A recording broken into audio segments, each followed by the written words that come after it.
Hello, welcome to the Crates Motel. My name's Conan, I'm the concierge. Next part of my sample workflow today is sequencing. Let's jump in.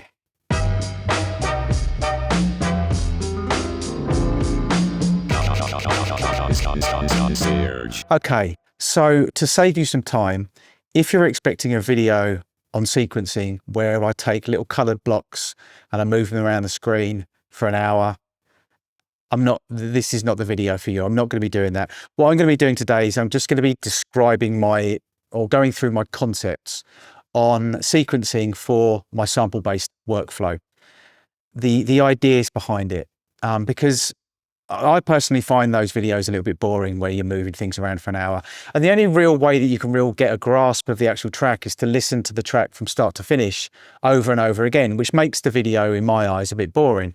Because if you're just moving blocks around, then you're just moving blocks around, aren't you? And if you say, oh, like the snare's going to come in on bar 16 or bar 17, listen to the breakdown on bar 32, really you need to hear it in context for it to make any sense. So I find those videos a bit boring. So I decided to just do something a little bit different. Rather than do a video on sequencing and showing you me moving blocks around and then playing the track all the way through for it to make any sense, I thought, no, what I'm going to do is I'm going to describe the reason why I put things together the way that I do when I'm with regards to sequencing. Do you know, this video has been such a hard video to make because I find this part of the workflow not a bit boring to actually do. I actually enjoy doing it, but trying to put a video together where you're describing sequencing is a bit difficult because generally it's not the most interesting thing. People ask for them all the time. Can you make a video on sequencing? Can you make a video on sequencing? But the actual process of it, and I'm sorry to say this is just my opinion, but the process of it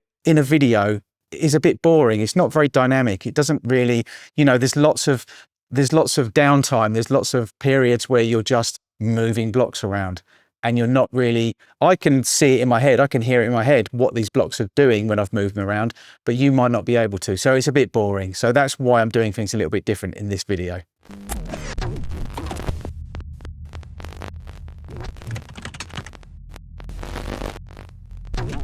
So sequencing. I tend to have the track already built inside my head. And I think of it as a collage. I think of the different pieces, the different building blocks that I'm going to make, and then I'm going to take them into my DAW and I'm going to build the collage in my DAW. Because that's what I tend to do, to be honest. I do tend to build it in the DAW. I'll do a lot of the groundwork, the foundations of the actual track in sequences in my MPC or my SP404 or my Aiaiaia Instruments 2400. So I'll do the building blocks. I'll make the bricks, if you like. And then I will record those bricks into my DAW and I will build the actual track in my DAW as such. Now, don't get me wrong. I do quite a lot of prep work in my MPC or whichever machine that I'm using, but it would depend on the track. And so let me explain that. If I have a track that is going to be built around just a 4-bar loop or 2-bar loop, etc., I will tend to just build that 4-bar loop in my MPC. And then I will just take that 4-bar loop and I will record each individual part, the snare, the kick, the hat, or the break, the samples, the different little parts that I might use, the little bits of a cappella, etc. I will record those into my DAW just as 4-bar loop because there's no point in me building a 48-bar 2.5-minute track that's 4-bar loop all the way through and then just putting that in and recording that into my DAW. It's a time-saving thing. I don't see the point. Like I said, I have the track already built inside my head, so I know what bricks I need. I know what parts I need. So do I need to build 48 bars or do I just need 4 bars and then I'm just going to track them into my DAW and build from there? Excuse me. I've had an incense stick on this morning and it's got to the back of my throat. Probably should have waited before I made the video. So that will decide things. Now, when would I have a 2-bar or a 4-bar loop and when would I have 48 bars? So, like I said, I build the track inside my head, really. I have the vibe, I have what kind of track it's going to be before I even start building the collage. I kind of have the piece of art already made. It's already there in my brain.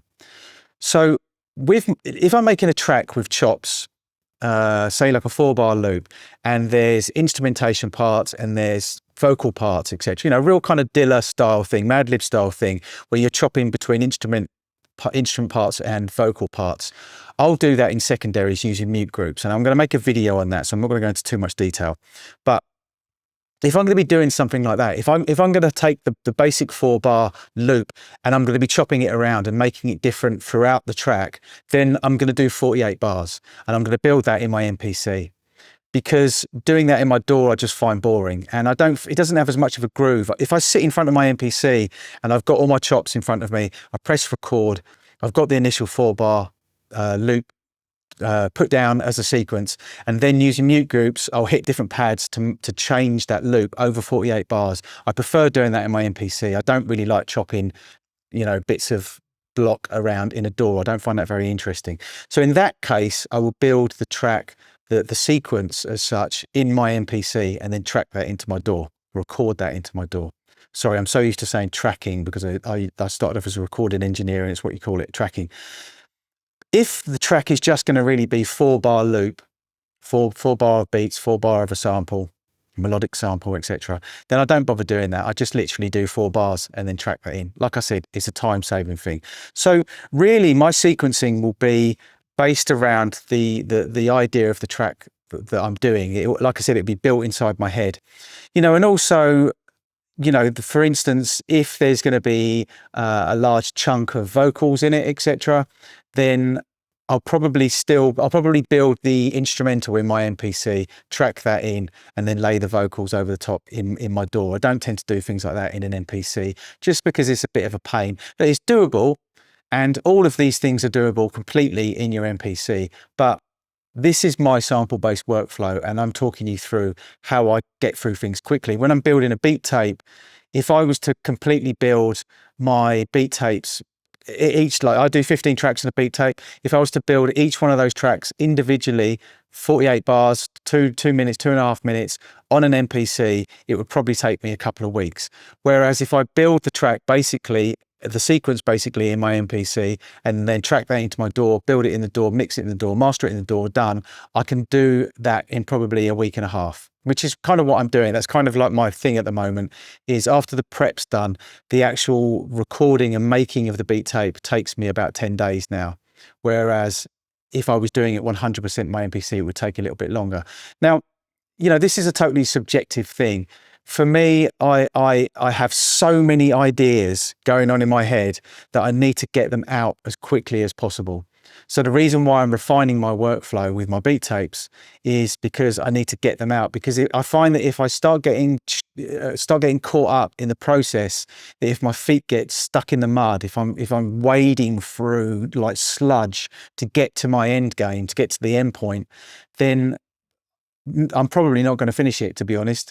So this is why I'm refining this workflow, and this is why I'm putting this in a series of videos so that you guys can hopefully be inspired by the refining of my workflow. So to sum up, my sequencing is entirely based on where the track is going to end up. And I don't really know if that's really going to help you, because you don't know what I'm thinking. You're going to have to make the decision yourself. You're going to have to decide, where's this track going? Is it just going to be a loop style track that's just based around 4 bars? Then in which case I can just do a 4-bar loop and then record it into my DAW. Or I can take that 4-bar and I can copy it 50 times and make a sequence in my MPC that way. Or is it going to be 48 bars of chopping and changing around, in which case I would build that in my MPC or my SP404. Now, actually, I mentioned the SP404. The reason why I do is because one of the things I love about the SP404, and it's one of the reasons why I've fallen back in love with it actually, is for making beat tapes, is when I first started making beat tapes, they used to be on a 4-track reel-to-reel. So I would record the entire drum beat for 48 bars. I'm just using 48 bars as an example because it's about two minutes for a sort of a 90 BPM track. So I'd record the beats in and I would play them live on this really cheap Yamaha sampler, playing them live, no MIDI or anything. I'd play that on track 1 for 48 bars.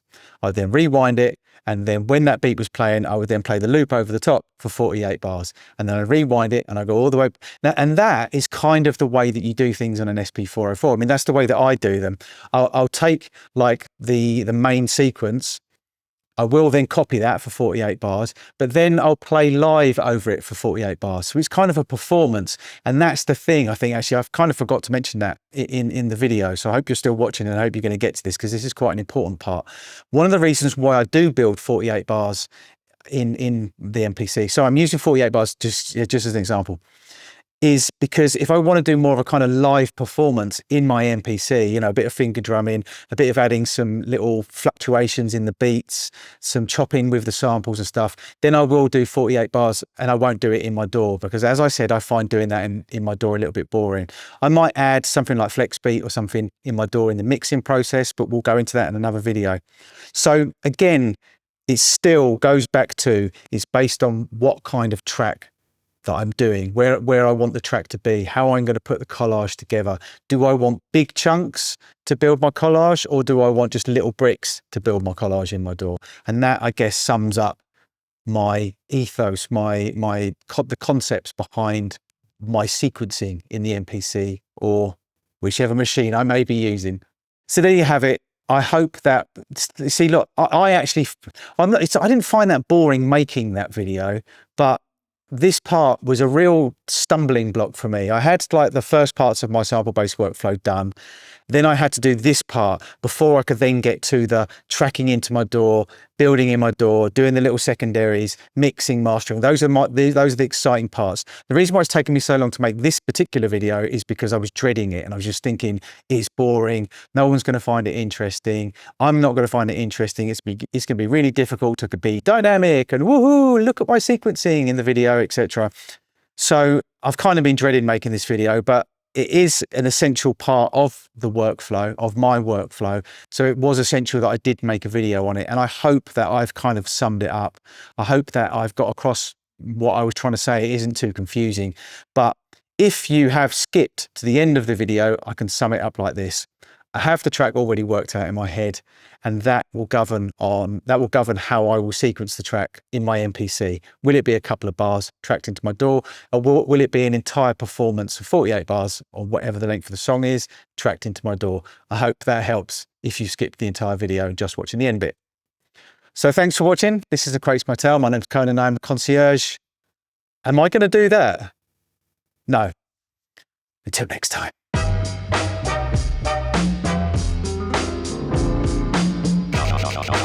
Concierge.